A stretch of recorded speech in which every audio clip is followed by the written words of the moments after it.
Welcome back to the weekly walkthrough with Alex and Graham, part of the MSC Podcast. I'm Alex. As you see on your screen, Graham is also joining me. It should be another good week. We are previewing Buffalo versus UConn. Graham, welcome back to the show. This looks like it's going to be a good one. Yeah, I mean the what I noticed this week is according to ESPN's S&P Plus, it's Buffalo and UConn are right next to each other, 97 and 98 in the country, according to S&P Plus. So this should be a super close game, a shootout, and an interesting one to watch for MAC fans looking to get some of that last non-conference action before MAC play really gets going. Yeah, this is going to be the last week of non-conference play up until like the middle of October. Ball State randomly travels to Vanderbilt to take on the SEC squad here in the middle of the season. But yeah, this is it for non-con play before we really get things rolling with the Mid-American Conference. And yeah, the 97-98, that's impressive. I mean, it just sucks for fans that they're not that close geographically. You're right. Yeah, that's the trying to go from Connecticut to Buffalo or vice versa. In this case, vice versa, going from Buffalo to Connecticut. This game is in East Hartford. This on Saturday. It's a noon kickoff on CBS Sports Network, which I don't know about you. I don't get CBS Sports Network. I don't get it either. Why did they name it CBS? Oh, you meant actually get it from a provider. I don't do that either. That's yikes. Don't quit your day job. That's rough. That's rough. The Bulls are 3-1. Buffalo Bulls 3-1 heading into this matchup against the UConn Huskies. This matchup opened at 3.5 in favor of UConn. Now it's down to minus 5.5. All still in favor of the Huskies. And that's, I think we can chalk that up to kind of the home team advantage is where that comes from. I really do think these teams are super evenly matched. And really, spoiler alert, but I think this is going to be a MAC victory. Okay. I mean, it would certainly qualify as a big win over a name brand opponent. I wouldn't call them Power 4. Obviously, I think the rest of the country, not statistically, but just label wise, agrees UConn is considered part of the group of 5 for football purposes. But it's a name everybody knows, the UConn Huskies, in part due to their basketball. But it's a quality win over a name brand program. But let's just kind of dive into these Huskies a little bit. I mean, they're 2-2 coming in on this season, and what I've kind of taken away from them is we've seen them play really, really great, really, really great, not great, but they've played really, really great, and then they've played pretty anemically. And I think that all has to do with the kind of the quality of opponents they've played. They've lost at Maryland 50-7. They beat Merrimack 63-17. They lost a close one at Duke, 26-21, and then they blew out Florida Atlantic at home 48-14. For me, the biggest takeaway kind of when looking at all of this is a UConn team that loves to run the ball. In fact, they're doing it to the tune of 240 rushing yards plus per game, which is good for top 15 in the country. This, I think, is by and large the strength of this UConn team. Yeah, I mean, I think on the other side of the ball, we have the Buffalo Bulls doing similar things. A 3-1 team this time had a great game to open the season against Lafayette. A big loss to Mizzou. We have these big losses to big opponents. A commanding victory over UMass, and then that overtime thriller against Northern Illinois last week. Victory Top there, 25 Northern Illinois. Victory there, 23-20. Yeah, that's interesting. The Buffalo Bulls are 1-1 against top 25 opponents this year, which is a statistic we don't see very often in the MAC, where we have schools. I think fairly frequently we have MAC teams going up against top 25 opponents multiple times in the year, but not so frequently do we have victories against them. So that's interesting and kind of a product of Northern Illinois' success so far this year.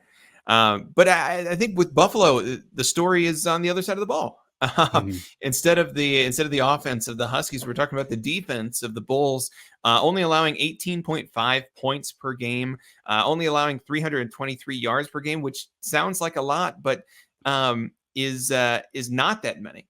When we look at the country as a whole, the big number here is going to be the 133 yards on the ground that they allow per game, compared to the Huskies putting up that 241 number that you mentioning earlier. That's going to be interesting to see how these teams clash.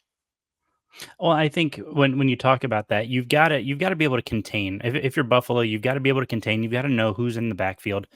Part of part of what's special about this Huskies rush attack is you got four guys who all have over 150 yards on the season already. And I mean, again, headlined by Darrell Robinson, who has just been absolutely stellar. He's got almost 300 yards on 35 carries.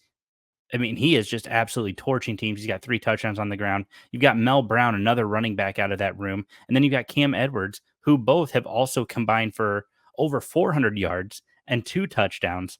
I mean, this is a really, really deep backfield for UConn. But just when you thought that was it, no, you got to worry about quarterback Nick Evers. He has 34 yards and 151 or 34 carries on and 151 yards. This is a very dangerous backfield, and I think that's why UConn likes Nick Evers. They've got Joe Fagnano, who has been doing excellent at quarterback. He has 510 yards. He's got 7 touchdowns, 1 interception on the year. He has been leading this team. He was the projected starter coming into the year. But Nick Evers has looked excellent. And it looks like they use him for a lot of kind of wildcat or kind of rushing attack plays. But it works out because Nick can also throw the ball. In fact, he's got 300 passing yards as well. And he's got 2 touchdowns. He's just as capable as a quarterback as he is as a kind of a wildcat runner. And I think that's what Buffalo has to prepare against. You've got to prepare against 2 quarterbacks who can throw, and then 4 guys who can effectively run the ball and do it better than most teams in the country. Yeah, I mean, we mentioned it earlier that this UConn Huskies rushing attack is formidable, and certainly you mentioned these 4 guys, kind of a 4-headed monster for the Huskies in the backfield. It can be tough to stop, but I think Buffalo has the personnel to do it, especially from the defensive leader Sean Dolak, who is leading the country in tackles. Also leads the MAC and the ranks 4th in the nation in tackles for loss, which is averaging 9.5 tackles for loss per game. Red Murdoch also 2nd in the MAC in tackles for loss. So 2 linebackers leading the way for the Bulls. Both guys great at stopping the run, and both guys I think are going to be prepared to really come against these Husky rushers. This is a Buffalo Bulls defense who stepped up against a hardy Northern Illinois attack last week, force overtime, and then stand tough throughout the game. And then we watched the Bulls come away with that victory. Same thing happened against UMass and even against the Lafayette to start the year. This Bulls defense was hardy, only allowing a field goal by UMass and allowing 13 points by Lafayette. These are it's a stout defense led by these 2 linebackers, and I think the Bulls are going to be ready for the UConn rushing attack. I really expect this game to come down to other aspects. I don't think this is going to be the strength versus strength we hope it's going to be, unfortunately. I think what's going to happen is we're going to see these 2 squads play to mostly a stalemate. And what's going to happen is, can the Bulls adjust to the Huskies, their adjustments go into the air, I think is what's going to happen. We're going to see the Huskies start their passing attack, and it's going to be up to this Buffalo Bulls team. And again, these 2 linebackers, can they put pressure on a quarterback who loves to escape the pocket when it's necessary? So I think talking about defenses here, you've got UConn who held Duke to its 2nd lowest point total of the season. They actually have looked really impressive. In fact, they combined with Elon and Northwestern held the Bulls or held Duke to under 27 points in each of those contests. And I think what's fascinating about this is that it tells you just how good this UConn defense is. Duke is 4-0 right now, and I think that's something worth looking at. And UConn was a score away from pulling off this victory, a 26-21 loss at Duke. This defense has a lot of great players, and I've just got this list right here. They've got Jordan Wright, Jaden McDonald, Damont Gordine. Like, these guys have all been absolutely instrumental. I mean, two of these guys, and this is at every level. This isn't just on the defensive line. This isn't just at linebackers. These are guys who are pacing this team. They've all got double-digit tackles. Several have at least one sack. They've got tackles for losses. They've got at least 5 pass deflections amongst them. There's one forced fumble with them. I mean, this is a team who has guys who can swarm to the ball. Jaden McDonald actually has a pick already. So that I'm not too worried about this. In fact, this team actually has 3 picks on the season, and they've looked really good on the defensive side of the ball. And similar to Buffalo, yeah, I mean, they've played some tough competition, but I don't think that I'm too worried about this UConn defense. If I'm a UConn fan, in fact, I'm pretty excited about it, especially when I look at it compared to the Buffalo offense. Well, you talk about that Buffalo offense. I think you got to be worried about the rushing attack from Buffalo. Pete Lembo has this squad coming out and really trying things in these first 4 games. As they start to settle in, I think we're going to see this running back by committee approach turn more towards a one lead back, and we'll see who that's going to be. So far, the Bulls have leaned on Jacquez Barksdale as their starting running back. He's a senior from Topeka, Kansas, a big guy, standing 6 foot tall, 230 pounds. And he's done a great job so far. But they've also got a couple of younger guys. AJ Henderson has contributed time. He's a back much in the same style as Barksdale, but also a young redshirt freshman, Lamar Sperling, out of Akron, Ohio. I got to shout out the Akron guys. But Lamar Sperling went to my rival high school, Archbishop Hoban, and did a great job there, leading the rushing attack for the Hoban Knights to a state championship. And I think it's just a matter of time before he really gets his shot. He's had 86 yards this year. He had 86 yards against UMass, and that was a big win for the Bulls there. And I expect to see one of these guys really stand head and shoulders above the others. I suspect, I kind of cross my fingers and hope that it's going to be Sperling, but it could be any of these 3 guys. And I think that's going to be the question for this Buffalo Bulls offense. Passing wise, they're okay. That's the honest truth here. They're only putting up 135 passing yards per game, which is not very good when it comes to a passing attack in college football. Rushing yards per game, they're putting up 132, which is also not great, but it is better than the passing yards. Not in terms of yardage, but in terms of what we expect out of passing and rushing attacks. I do think the Bulls have this in terms of offense. I mentioned Pete Lembo when we started talking about this, but he is his first year at Buffalo, and the program's looking great under him. 3-1 for a first-year head coach is a great start to the season. But we still have the growing pains that we expect under any first-year coach. And I think coming into this week, we're going to see this team mature, especially after that big overtime win over top 25 Northern Illinois. Well, I feel like that's kind of the curse of the Mid-American Conference is there's always that big win, that signature win on a season, and then it kind of feels like teams fall flat against their next opponent. We just saw it with Northern Illinois, signature win over Notre Dame, fell flat against a very upstart Buffalo team. Toledo blew out Mississippi State and had a rough second half, and that Western Kentucky game ended up falling. Bowling Green has looked consistently good. They've just fallen a little bit short. But I feel like that's sometimes the tale of the Mid-American Conference, especially this year. You get those big wins, you got to avoid the hangover. And I think to your point, Buffalo, yeah, they're not doing great on the offensive side of the ball, but they do have a great backfield. They do have a great quarterback. It's just kind of figuring out and working out some of those kinks. I do want to say that UConn, their weakness defensively is the passing game. They've given up 222 yards a game, and that's going to be an area that if Buffalo is smart, they will try to exploit that because UConn's been very good on the run game, on the run defense rather, and they've held opponents to less than 170 rushing yards a contest.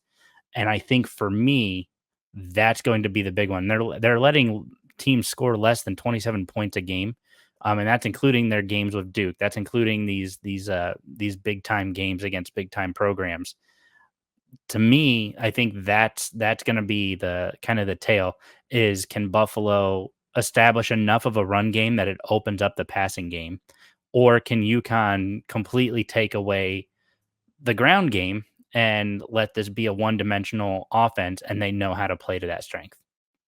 Well, I think so far this year, Buffalo has not really relied on its passing game very much. But CJ Agbana looks great behind center, and Victor Snow receiving the ball there, leading the team in receiving yards as well as in receptions. Both of those guys, they have a connection, and it's only going to grow stronger as the season goes on. Mhm. It's an interesting question whether the Bulls passing game can rise to the occasion. Um, this is kind of an interesting matchup here. UConn holds the overall record in the series against the Bulls, but the last game these two teams played was back in 2013 at UB Stadium, and the Bulls walked out the victors 41-12, a commanding victory over UConn. Now that is over a decade ago, so I don't know how much it has an effect on this meeting. But this will be the 14th meeting between the Bulls and the Huskies. And interesting that I think there are 3 Huskies in college football, and the Bulls play 2 of them in back-to-back weeks. Just a interesting fun fact there. Was that one of those Khalil Mack teams? That's 2013. That's interesting. I don't know if that's Khalil Mack or not. Why don't I look that up? Do you have anything else to say about the UConn Huskies Well, while I look it while up? you're looking it up, I'm going to take time to tell you guys to make sure you're downloading the Varsity Network app. It's for free in the Apple Store, the Google Play Store, wherever you can download a mobile app. It's for free and it's available now. The Varsity Network app presented by Learfield. You can listen to hundreds of live audio broadcasts from your favorite sports all across the college sports landscape. You want to listen to this weekend's college football game? You can download that. You can listen to that on the Varsity Network app. You want to listen to some college basketball. You want to listen to your favorite podcast. You can do all of that on the Varsity Network app. You can listen to, again, hundreds of broadcasts from across the country. You can listen to podcasts such as this one, as well as many others, including the Sickos Committee, the Group of Five Guys, many other great podcasts, as well as school-specific podcasts. And I think that's very, very important. A lot of these schools produce their own podcasts. You've got the Ball State podcast as well, run by Mick Tidra, who does a fantastic job. That is available on this Varsity Network app. They've got I believe it's called Ohio Paw Prints. That is also available on this app. I mean, it's just incredible. Once you get in there, you sign up, you download, you sign up for free on this app. You can save your favorite schools. You can save your favorite podcast and listen to them on demand wherever you go. You could be out in the middle of the desert in Arizona. You can be listening to your favorite podcast. You could be listening to me tell you why UConn's going to win this weekend's football game. Make sure you guys download the Varsity Network app. It's for free, like I said, on the Apple Store and the Google Play Store. Check it out today. Definitely worth having. If you are a sports fanatic like myself and like Graham, download that app today. Yeah, great app, and there are plenty of Mac people on that app who could have told you right away without looking it up that 2013 was Khalil Mack's best season at Buffalo, and so he was in fact a part of that Buffalo squad that held the UConn Huskies to just 12 back in 2013. So yeah, that was a good call out, Alex. That's a Khalil Mack team. Now we're going to talk about in years to come. This will be a Sean Dolak team, and and the way he took over and led Buffalo to victory over UConn this time. All right, let's get that score prediction, Graham. So you have very very clearly stated you think the Mac comes away with a victory on this one. What's that score prediction? Well, I think the Bulls go into UConn. They head to East Hartford, Connecticut, and Pratt and Whitney Stadium, and they come out with a victory. This one is going to be a lower scoring game. We're going to look at, let's say, Buffalo Bulls 23 and UConn held to just 13. Wow. Okay. I love the confidence. I think UConn, this is a home game. They're 2-0 at home, looking to extend that to 3-0. I think their rushing defense is going to be just enough to slow down the Buffalo offense, and I think their rushing attack is going to be dominant at home with that four-headed monster that they have. But I do think that this is going to be a close one. I'm going to go ahead and give it to UConn, however, and I'm going to go 28-24. 28-24, close ball game. We'll see who's right next week. And when it's me, I think everybody can talk about the fact that I know ball and you don't. Well, that's what they say. I think you said that something similar after week one, and we saw how that one worked out. I don't know what we said after week one. The point is that true athletes, the great ones, have a short memory, and my memory is the shortest. It's like a goldfish. Let's move on to the conference slate real quick. Let's run down this list. Toledo is on bye this week, so no game for our beloved Rockets, but we've got Northern Illinois taking on NC State over at Carter Finley Stadium in Raleigh, North Carolina at noon on the CW. The line is NC State by 6.5. Who gets it done? Northern Illinois? Is it the Wolfpack or is it the Huskies? The Wolfpack versus the Huskies. This is a dog It's a matchup. dog fight. This is that's fun. Normally I would go Huskies here because I think they bounce back after that tough overtime loss. I think they had a little bit of a hangover despite the bye week following Notre Dame. And I think they bounce back. I think they're ready to play it hard. This one is at NC State in North Carolina, so the traveling could be hard. Northern Illinois, but you know what? Let's go Huskies here. The Huskies are going to win this one. They're going to come out victorious, reclaim some of that glory from taking down Notre Dame when they take down NC State this weekend. It's calling for a Husky boneyard victory for the second time this year. Moving on, we got Ball State at James Madison University, 1:30 over on ESPN Plus. JMU minus 20. JMU had a dominant win over North Carolina last week, 70-50, which was just incredible to think about. JMU looks so good this year. I mean, a team that a lot of folks were predicting to be good this year, and they look even better than those predictions. JMU walks away with this one. That's a home victory over the Ball State Cardinals. I don't have anything more to say about that. JMU looks good, and I think they're going to continue to look good against Ball State. The UMass season preview tour of the Mid-American Conference continues as they travel down to Oxford, Ohio at Yager Stadium to take on the Miami Redhawks, who are they're looking for their first win of the season, which is kind of hard to believe. That's a 3:30 game over on the CBS Sports Network. It is, however, on ESPN Plus. It is, however, Miami, Ohio, minus 17.5. So seems like they're pretty confident that Miami's going to walk away with this one. You know, it's funny. We've been making these predictions all year long that Miami is going to be the best team in the MAC this year. That are they going to repeat as MAC champs? Are they going to do this? This Miami squad has looked flat all year, especially on offense. We expected the Miami defense to be good, and it's been okay. But the Miami offense has looked awfully flat. UMass hasn't really impressed. This is a team. This is a game between teams who have not been very impressive this year. I do think Miami finds their first victory at home here. But this is going to be a closer one than the spread says. Miami does not cover the spread, but this is certainly a Miami victory. Moving on, we've got San Diego State at Central Michigan. 3:30 kickoff on the CBS Sports Network. Central Michigan minus 2.5 at home. They're at Kelly Shorts in Mount Pleasant. Gosh, flip a coin for this one, guys.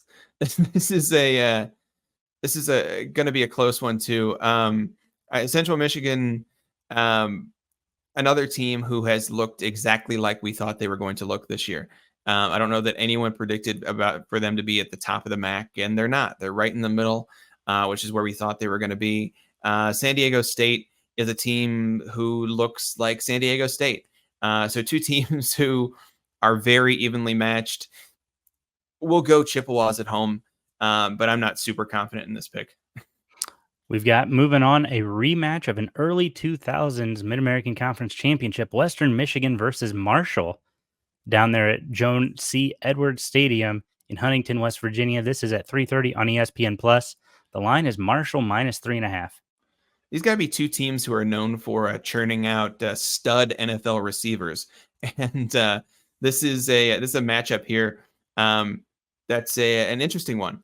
Gosh, this is a toss-up for me.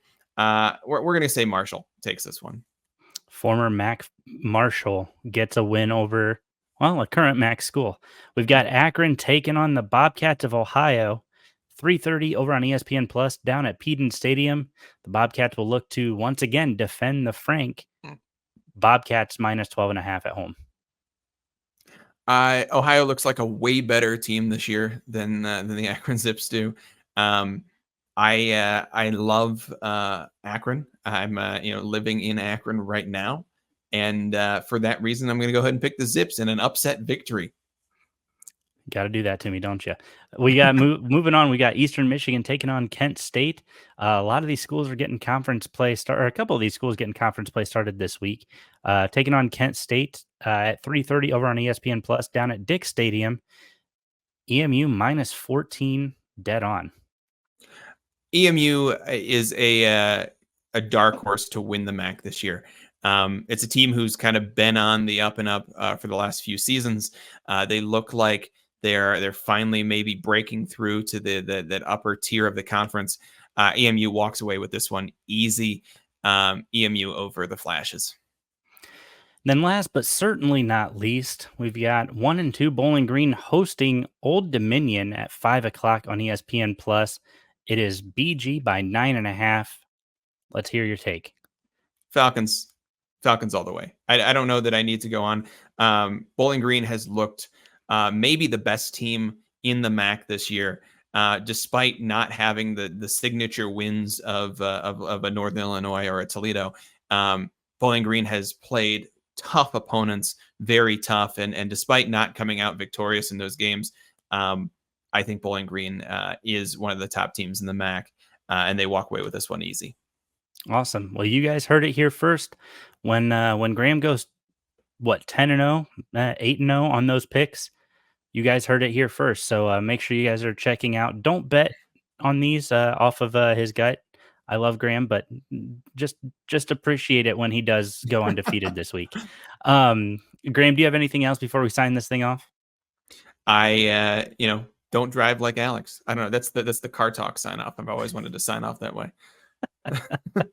Well, I'll let you have that one. Thank you guys so much for tuning in. We appreciate it. Great week of MAC play coming up this week. A lot of opportunities for each of these schools. Potential upsets on the horizon, starting with Buffalo, UConn, but of course, many opportunities here for this league to kind of jump back into the national spotlight. So looking forward to a great weekend of college football. Thank you guys so much for tuning in. We will see you next week.